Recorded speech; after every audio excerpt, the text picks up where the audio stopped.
مولانا صاحب تیور بدل گئے آپ کے، اور آپ جیسے معتدل مزاج سیاستدان اچانک جذبات میں آ گئے ہیں، یہ اس کی وجہ کیا ہے؟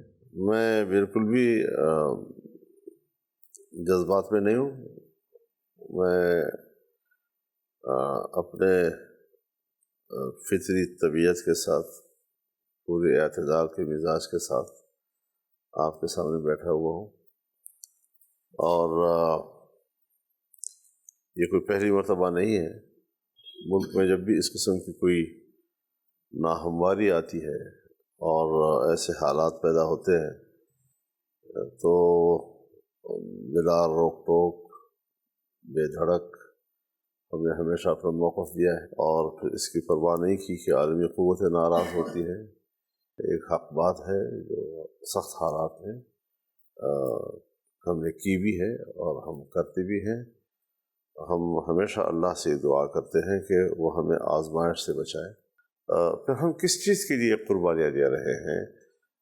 ایک مذہبی جماعت ہونے کے ناطے، ایک قومی جماعت ہونے کے ناطے ہم نے روز اول سے پاکستان کی خدمت کی ہے، پاکستان کے استحکام کے لیے کام کیا ہے، پارلیمنٹ کا حصہ رہے ہیں.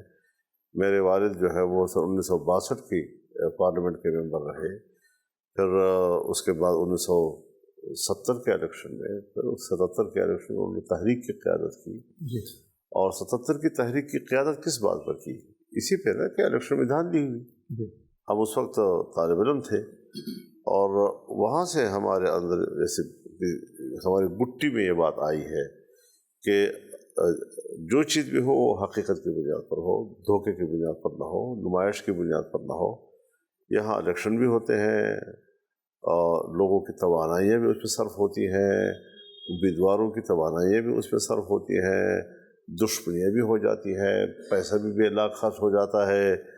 اور تمام تر کچھ کے باوجود عوام کی رائے بھی سامنے ہوتی ہے، عوام کا رسپانس بھی سامنے ہوتا ہے، اور اس کے باوجود جو نتائج آتے ہیں تو نتائج پھر کچھ لوگ کمرے کے اندر بیٹھ کر طے کر لیتے ہیں. یہ سچویشن ہمیں قابل قبول نہیں ہے، سیدھی بات ہے. اور اس حوالے سے پھر ایسا بھی نہیں کہ ہم نے کوئی اجرت سے فیصلہ کیا. الیکشن کے بعد لوگوں کا انتظار تھا، میرے اوپر بھی دباؤ تھا کہ آپ کیوں خاموش ہیں، آپ کیوں خاموش ہیں. لیکن میں نے کہا نہیں، میں اپنی پارٹی کی رائے دوں گا، اس کے بعد پھر طے کریں گے. چنانچہ ہم نے اپنی مرکزی مجلس عاملہ کا اجلاس بلایا. 2 روز تک یہ اجلاس جاری رہا، اور تب جا کر پھر ہم نے یہ موقف دیا کہ ہم انتخابی نتائج کو مسترد کرتے ہیں. تو وہ موقف ہم نے عوام کے سامنے رکھا ہے، اور یہ ایک اصولی موقف ہے جس پر ہم قائم ہیں انشاءاللہ العزیز، اور آگے بھی بڑھیں گے انشاءاللہ. مولانا صاحب، تاثر یہ ابھرا کہ ایک تو کچھ حلقوں میں یا کچھ صوبوں میں تحریک انصاف کو مینڈیٹ دیا گیا، اور کہیں پر مسلم لیگ نون کو بھی دیا گیا، پیپلز پارٹی کو بھی دیا گیا. اس پر بھی آپ معترض ہیں؟ میرا سوال ہے مسلم لیگ سے اور پیپلز پارٹی سے، ہمارے دوست ہیں، کہ یہی مینڈیٹ اس الیکشن میں ان کو ملا ہے، چند سیٹوں کے اوپر نیچے اس کو چھوڑ دیجیے. 2018 میں یہی مینڈیٹ تھا ان کے پاس. یہی لارجسٹ پارٹی جو ہے پنجاب میں مسلم لیگ نون تھی، یہی بڑی پارٹی جو ہے وہ سندھ میں پیپلز پارٹی تھی. اور اس وقت انہوں نے کہا کہ دھاندلی ہوئی. یہی سوال پی ٹی آئی سے ہے کہ تقریباً وہی مینڈیٹ اب بھی ہے ان کے پاس، اور کچھ سیٹوں کے اوپر نیچے کے ساتھ ساتھ. جب ان کی حکومت بن رہی تھی تو دھاندلی نہیں تھی، اب دھاندلی کیسے ہو گئی ہے؟ لیکن جمعیت علماء اپنے سٹانس پہ کھڑی ہے. ہم نے اس وقت بھی کہا تھا کہ دھاندلی ہوئی ہے، ہم آج بھی کہتے ہیں کہ دھاندلی. یہ کوئی ایسی چیزیں نہیں ہیں کہ الیکشنوں کے حوالے سے ہم سے چھپی رہتی ہے. میں خود 1988 سے پارلیمنٹ میں آیا ہوں، اس وقت سے انتخابات دیکھ رہا ہوں. ہم نے وہ الیکشن بھی کیے ہیں جس پہ ہم جیتے ہیں، تب بھی کوئی سوال دھاندلی کا نہیں ہوا. ہم ہارے ہیں تب بھی یہ سوال نہیں ہوا کہ ہم ہارے ہیں. لیکن جب دھاندلی کا شکایت آئی ہے تو پھر ہم نے ضرور کہا ہے کہ نہیں، غلط ہوا ہے.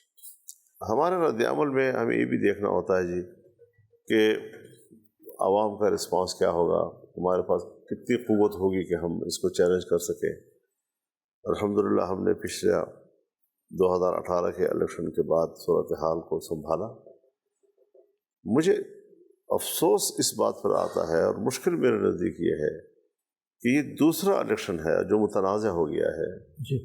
اور 2 دفعہ اگر الیکشن متنازع ہوں گے تو پھر پاکستان میں جمہوریت کا کیا بنے گا، پارلیمانی سسٹم کا کیا بنے گا، اس نظام کا کیا بنے گا؟ پھر سوال یہ ہے مولانا صاحب کہ اگر جتوایا گیا ہے تو کس کو جتوانے کے لیے، اگر دھاندلی ہوئی ہے یا نتائج تبدیل کیے گئے ہیں تو پھر یہ کس کے لیے؟ یہ ہوتا یہ ہے جی کہ اس میں اگر آپ سے بات کروں، پتہ نہیں، ایک بعض دفعہ ہم جذباتی نہیں ہوتے. جی. وہ ماحول میں پبلک کے دماغوں میں ایک تصویر ڈال دی جاتی ہے اور گھسا دی جاتی ہے اور لوگ پھر اسی تصویر کے اندر گھومتے رہتے ہیں. جن سے امید ہوتی ہے ان کو لایا جاتا ہے. تو ان چیزوں میں بین الاقوامی دنیا بھی کام دیکھتی ہے. جیسے پچھلے الیکشن میں ان کا خیال تھا کہ ہم نے سی پیک بھی رکوانا ہے، پاکستان کے اندر چائنا کی انویسٹمنٹ بھی ہم نے رکوانی ہے، 126 دن کا دھرنے کی صورتحال بھی اسی پہ منتج ہوئی. تو یہاں ایک گریٹ گیم کا ہم حصہ بن جاتے ہیں اور پتہ نہیں ہمارے پبلک جو ہے اس کے ذہن میں کب یہ بات اترے گی کہ یہ کوئی لوکل معاملات نہیں ہے کہ ہم اس حد تک جا کر یہیں اپنے گھر میں کنویں کے اندر ہی سوچتے رہیں. ہم نے دماغ کو اور فکر کو وہ وسعت دینی ہے جو سمندر کی وسعت رکھے اور جو احاطہ کرے پوری دنیا کی سیاست کا.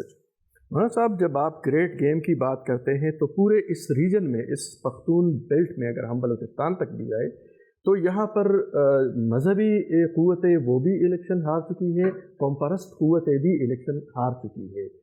کیا یہ اس گریٹ گیم کا حصہ ہے؟ میرے ذہن میں خود یہ ایک بڑا حساس سوال ہے کہ قوم پرست قوتیں بھی اور مذہبی قوتیں بھی وہ کیوں باہر رکھی گئی ہے، اور پھر زیادہ تر ان لوگوں کا تعلق جو ہے جو اس سے قبل بلوچستان میں بھی کامیاب ہوتی رہی ہیں اور خیبر پختونخوا میں بھی کامیاب ہوتی رہی ہیں. ہر چند کے یہ لوگ سندھ میں بھی ہیں، مذہبی طاقت بھی وہاں پر ہے اور قوم پرست بھی وہاں پر ہے، لیکن وہاں وہ چونکہ پارلیمانی حوالے سے ہمیشہ کمزور رہے ہیں. لیکن یہاں تو ہیں. تو اس بیلٹ میں اگر آنے والے مستقبل میں کوئی رد عمل آتا ہے تو ظاہر ہے کہ یہاں مذہبی حلقے سے آتا ہے. تو یہ بھی دنیا کو سوچنا ہے اور ہماری سوچنا ہے، ہماری عدالتوں کو بھی سوچنا ہے، ہماری عوام کو بھی سوچنا ہے، سیاسی جماعتوں کو بھی سوچنا ہے. کہیں ایک ایسا آنے والے مستقبل میں اس قسم کی سوچ تو نہیں پیدا ہوگی. تو اس حوالے سے بہت سوچ بچار کی تعلق کی ضرورت ہے اور ہمیں سنجیدگی سے اس سارے صورتحال کو سوچنا چاہیے.